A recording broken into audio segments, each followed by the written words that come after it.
Notice మేము అక్కడికి వెళ్ళమని చెప్పి నాకు అవసరం లేదు. నువ్వు నోటీస్ నేను ఎక్కడికి వెళ్తాను నీకెందుకు? నేను ఎక్కడికి వెళ్తాను మీకెందుకు? నేను ఎక్కడికి వెళ్తాను నీకెందుకు? నోటీసు నువ్వు నోటీసు చట్టాన్ని మీరు గౌరవించండి. చట్టాన్ని గౌరవించండి. మీరు చట్టాన్ని అవమానపరచమాకండి. మీరు చట్టాన్ని అవమానపరచమాకండి. అక్కడ పోలీస్ పికెటింగ్ పెట్టి మా వాళ్ళ మీద దాడి చేశారు. అక్కడ బీసీల మీద దాడి చేశారు. ఏదో ఒక కమ్యూనిటీకి సంబంధించిన వాళ్ళ మీద 40-50 మంది గంజాయి దాగి కోడి పందాలు ప్యాకెట్లు వేసుకొని అక్కడికి వచ్చి వాళ్ళ మీద దాడి చేస్తే పికెట్ ఉంటుంటే అక్కడ చేయలేదు, ఇక్కడ పోయేవాళ్ళని ఆపుతారు. మీరు డిపార్ట్మెంట్ పరువు తీస్తున్నారండి. యూనిఫామ్ ఎందుకు వేసుకునేది? యూనిఫామ్ని మేము గౌరవిస్తున్నాం, మీరు గౌరవించట్లా. మీరు చట్టపరంగా ఉండండి, మేము గౌరవిస్తాం. మీరు చట్టాన్ని అవమానపరచమాకండి, మేము గౌరవించాం. అరే చట్టం అంటే మీకు విలువ లేకుండా పోయింది. నేను నోటీస్ ఇవ్వండి. ఎందుకు ఇవ్వాలా నోటీసు? నన్ను ఏం చేయాలో చెప్పండి, నేను గౌరవించుంటా. నేనేం చేయాలో చెప్పండి, గౌరవించుంటా. నేను ఎక్కడికి వెళ్తాను మీకెందుకు చెప్తాను? నేను నోటీసు ఎక్కడికి వెళ్ళకూడదు. నువ్వు నోటీసు వెళ్ళకూడదు. ఎక్కడికి వెళ్ళకూడదు నోటీస్ ఇవ్వండి. కాగితం పరంగా చట్టపరంగా మీరు ఉండండి. అవసరం లేదా? మీరు ఇవ్వాల్సిన అవసరం లేదా? అదే చెప్పండి. మీరు నోటీస్ ఇవ్వాల్సిన అవసరం లేదా? ఆపుతారా? కాదు, ప్రివెంటివ్ గా నోటీస్ ఏది? నోటీసు ఎక్కడికి వెళ్ళకూడదు. నోటీసు ఎక్కడుంది? దాని ప్రకారంగానే మీరు డ్యూటీ చేస్తున్నారు. మీరు డ్యూటీ నా చేస్తుంది. దుర్మార్గం చేస్తున్నారు. దోపిడీ చేశారు. అక్కడ ఇంటి మీద పడి వాళ్ళ ఇళ్ల మీద పడి దోపిడీ చేశారు. వాళ్ళని కదా ఆపాలా? ఆ ఇళ్లకి రాని వాళ్ళని కదా తీసుకురావాలా? దాడి చేసిన వాళ్ళు ఇంతవరకు అరెస్ట్ లేదు. ఎవరిని ఆపుతారు ఇక్కడ? అవి కదా చేయాలా డిపార్ట్మెంట్. కోడి పందాల ప్యాకెట్లకి అమ్మాయిలను తీసుకొచ్చి డాన్స్ వేసి ఉండే చోట్ల ఈ ప్రమాణాలు జరిగారు. నేను 4 రోజుల నుంచి ఇది కదా ఆపాల్సింది. ఎక్కడికో పోయే వాళ్ళని పెళ్లిళ్ళకే లేకపోతే ఎక్కడికో పోయే వాళ్ళని ఆపేసి సాడకపోకూడదు, ఏడకపోకూడదు. డిపార్ట్మెంట్ పరువు తీస్తున్నారు కదా.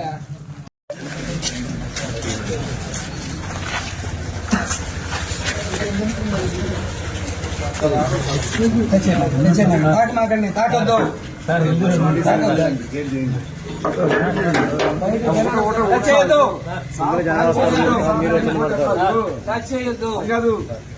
మీరు తాకొద్దు. గేట్ పోనీయండి. బయట నుండి లోపలికి వ్యక్తిగత స్వేచ్ఛ రాజ్యాంగంలో ప్రతి ఒక్క మానవుడికి ప్రతి ఒక్క ఎలా కరెక్ట్ కాదు. బయటకు పోనివ్వండి. ఇక అనుకుంటే నేను చాలా చేయొచ్చు. చేయొద్దు.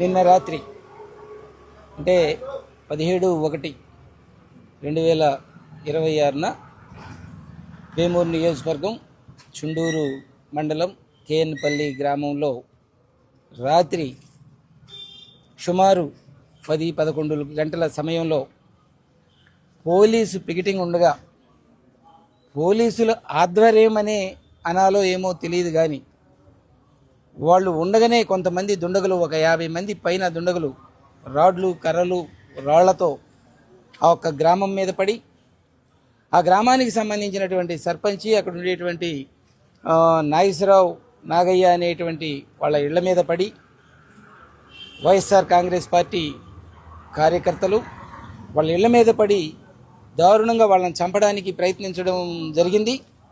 ముందుగానే వాళ్ళకి తెలిసి వాళ్ళు ఆ గ్రామం నుంచి పారిపోవడం జరిగింది. అయినా కానీ వదలకుండా వాళ్ళ ఇళ్లలోకి వెళ్ళి అక్కడ ఉండేటువంటి వాటిని అన్నింటినీ, అద్దాలని, తలుపుల్ని పగలగొట్టి ఇంట్లోకి పోయి వాళ్ళు అతి దారుణంగా చేసి ఆ మనుషులు ఉన్నారా లేరా అని మంచాల కింద కూడా చూసినటువంటి ఆనవాళ్లు కనపడతా ఉన్నాయి.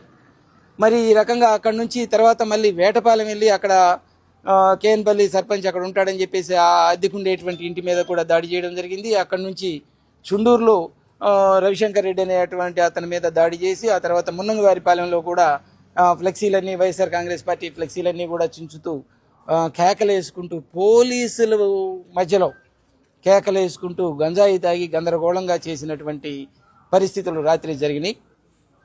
అంటే దీనికి గత సంక్రాంతి పండగ ముందు నుండి అదే ప్రాంతంలో కోడి పందాలు, ప్యాకెట్లకు సంబంధించినటువంటి బరి జరిగింది. ఆ బరి యొక్క బాల్కోట్ రెడ్డి అనేటువంటి వ్యక్తులు ఎమ్మెల్యే గారి, మన నక్క ఆనందబాబు గారి ఆధ్వర్యంలో అక్కడ బరి నిర్వర్తించడం జరిగింది. దానికి సంబంధించి బరికి 10 లక్షల రూపాయల దాకా మరి మామూళ్ళు ఇచ్చి చేశామని చెప్పేసి, అధికారులకు మామూళ్ళు ఇచ్చి చేశామని చెప్పేసి చెప్పడం జరిగింది. వాళ్ళు మరి ఎన్ని లక్షలు ఎన్ని కోట్లు సంపాదించారో తెలియదు. కానీ నిన్న రాత్రి అక్కడ బాలకోటి రెడ్డి ఇంకా కొంతమంది దుండగుల ఆధ్వర్యంలో అక్కడ బరి దగ్గర ఎక్కడైనా కానీ ఫంక్షన్ చేసుకొని మందు తాగి గంజాయి తాగి ఈ యొక్క గ్రామం మీదకి వచ్చి దాడి చేయడం జరిగింది. మరి పోలీసు వారిని, ఇక్కడ ఎస్పీ గారిని కూడా నేను ఒకటే అడుగుతున్నా. కలెక్టర్ గారు సంక్రాంతి పండుగల ముందేమో బరులు లేవు, గొడవలు లేవు, అన్నీ అది ఇది మేము మొత్తం చూస్తామని చెప్పేసి చెప్పారు. మరి ఆ కలెక్టర్ గారు ఏమయ్యారో తెలియట్లా. ఎస్పీ గారు ఎక్కడ జరగడానికి లేదని చెప్పేసి చెప్పారు. ఎస్పీ గారిని అడుగుతున్నాను నేను, బాపట్ల జిల్లా ఎస్పీ గారిని ఒకటే అడుగుతున్నా. మీ పోలీసులు అక్కడ పికెటింగ్ ఉండగా ఆ గ్రామంలో మీ పోలీస్ పికెటింగ్ ఉండగా వాళ్ళ మీద దాడి ఎలా జరిగింది, పోలీసుతో పాటు కలిసి దాడి ఎలా చేయగలిగారు వాళ్ళు? అంటే వాళ్ళని చంపడానికి మీ పోలీసు వ్యవస్థ సహకరించిందా? ఎస్పీ గారు, పోలీసులంటే ప్రజలకు గౌరవం ఉంది, పోలీస్ అంటే పోలీసులకు గౌరవం లేదు. మీ యొక్క వ్యవస్థ మీద ప్రజలకు గౌరవం ఉంది, కానీ మీ వ్యవస్థని మీరే దిగజార్చేటువంటి పరిస్థితులు చేస్తున్నారని చెప్పేసి చెప్తున్నాను. ఇది సరైనది కాదు. ఇది రెడ్ బుక్ రాజ్యాంగం అని చెప్పేసి ఇది పెట్టి మీ బతుకులు మీరు బతకడానికి మాత్రమే, అంటే పోలీసు డిపార్ట్మెంట్లో మీ పోస్టింగుల కోసం, మీ యొక్క ఆదాయాని కోసం, మీ పిల్లలు బాగుండడం కోసం జనాలు, పేద వర్గాల యొక్క జీవితాలు, వాళ్ళ కుటుంబాలని నాశనం చేయడానికి ఈ రకంగా దాడులు చేయిస్తున్నారు. ఇది కరెక్ట్ కాదు. డిపార్ట్మెంట్ పోలీసు వ్యవస్థ అవమానపడింది రాత్రి. ఇది గతంలో 3 నెలల క్రితం ఇదే గ్రామంలో ఇదే పోలీసులు అక్కడ పికెటింగ్ ఉండగా, అంటే ఆఫీసర్స్ మారొచ్చు, పోలీసులు పికెటింగ్ ఉండగా ఎక్కడ ఇదే విధంగా అందరినీ కొట్టి రాత్రిపూట మొత్తం దాడి చేసి వాళ్ళ యొక్క తాళిబొట్లు తెంచారని చెప్పేసి ఒక 7 కేసులు పెడితే దాన్ని ఇంతవరకు పరిష్కరించినటువంటి పోలీసు వ్యవస్థ మరలా రెండోసారి పికెటింగ్ పెట్టుకొని వాళ్ళని ఇదే రకంగా చేశారంటే క్లియర్గా ఇక్కడ పోలీస్ డిపార్ట్మెంట్ అవమానపడాల్సినటువంటి పరిస్థితి ఉంది. లేదా ఆ పోలీసులు దగ్గరుండి వాళ్ళని చంపడానికి కానీ, వాళ్ళ మీద దాడులు చేయడానికి కానీ, వాళ్ళ తాళ్లు తెంచి వాళ్ళ దొంగతనానికి కూడా ఈ పోలీసులు సహకరించింది, అందులో వాటాలు ఉన్నాయా అని చెప్పేసి అడుగుతా ఉన్నాను నేను. ఇది కరెక్ట్ కాదు. పోలీసు వ్యవస్థనంటే గౌరవం వచ్చేటట్టుగా చూడండి. పోలీస్ అంటే ఒక విలువలు ఉండేటట్టుగా చూడండి. మీరు ఒక్కరున్న 100 మంది ఆగుతారు సామాన్యులు, కానీ ఇప్పుడు మీరు 1000 మంది ఉన్న అసహించుకునేటువంటి పోలీసుని అసహించుకునే పరిస్థితుల్లోకి ప్రజలు వచ్చారంటే ఇంతకంటే నీచం ఇంకొకటి లేదు. ఖచ్చితంగా ఇది పార్టీ దృష్టికి తీసుకొని వెళ్తాం. మా కార్యకర్తలను మేము కాపాడుకుంటాం. ఎవరి మీద అయితే దాడి జరిగిందో వాళ్ళు ఇప్పుడు పరారీలో ఉన్నారు. వాళ్ళు ఊరు ఎక్కడున్నారో తెలియదు. వాళ్ళని ఊర్లోకి తీసుకొచ్చేటువంటి బాధ్యత వైఎస్ఆర్ కాంగ్రెస్ పార్టీ కార్యకర్తల మీద ఉందని చెప్పేసి చెప్తా ఉన్నాం. మరి లోపు మీరు వాళ్ళ మీద చట్టపరమైన చర్యలు తీసుకోరు. ఈ దాడులకి దొమ్మి చేసినటువంటి వాళ్ళకి, దాడులు చేసినటువంటి వాళ్ళ మీద చట్టపరమైన చర్యలు తీసుకోవాలి.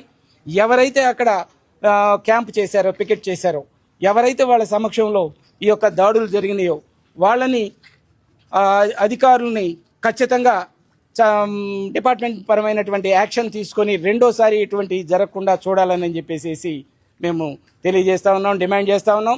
మీరు వాళ్ళని గ్రామంలోకి తీసుకొచ్చేటప్పుడు ఖచ్చితంగా వైఎస్ఆర్ కాంగ్రెస్ పార్టీ సైనికులందరం కూడా వెళ్ళి వాళ్ళని గ్రామంలోకి గౌరవంగా అదే గ్రామంలోకి తీసుకొని నిలబెడతాం. మరి జనం సమూహం ఏర్పడినప్పుడు ఇటువంటి దాడులే ఇంకొకళ్ళ మీద జరుగుతాయి. ఆన్సర్ చెప్పగలరా మీరు పోలీసు వారు? ఈ విధానం తప్పు. బలం ఉన్నంత మీద ఒకళ్ళ దాడి చేసుకోవడం కాదు. ఇదే విధంగా జగన్మోహన్ రెడ్డి గారు కానీ 5 సంవత్సరాల్లో కానీ చేసుంటే ఒక్కరు కూడా మిగిలిండేవాళ్ళు కాదు. ఆయన ప్రజలకి మేలు చేయాలని, ఆయన్ని ఓడించాలనుకునేటువంటి వాళ్ళకు కూడా బటన్ నొక్కి వాళ్ళకి సంక్షేమ పథకాలు అందించినటువంటి మహనీయుడు. అటువంటి వాళ్ళ దగ్గర నేర్చుకొని మీకు చేతనైతే దమ్ముంటే కూటమి నాయకులకి చెప్తున్నా, మీరు సంక్షేమ పథకాలు ఇచ్చే దాంట్లో జగన్మోహన్ రెడ్డి గారి కంటే ఎక్కువ ఇవ్వండి, మంచి పాలన అందించండి.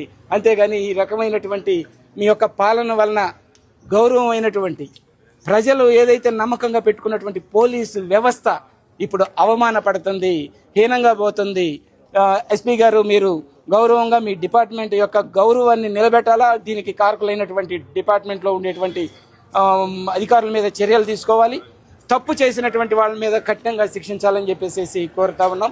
వాళ్ళు పోలీస్ కంప్లైంట్ కూడా మేము వెళ్ళమని చెప్పేసి చెప్తున్నారు. వాళ్ళు ఎక్కడున్నారో తెలియదు. వాళ్ళ దగ్గరకు పోయి వాళ్ళని తీసుకొని వద్దామంటే పోలీసులు రాత్రి 1 గంటకు వచ్చారు నా దగ్గరికి. 1 గంటకు వచ్చిన వాళ్ళు ఇంటి చుట్టూ కాపలా ఉంటారే కానీ నోటీస్ ఇవ్వరు.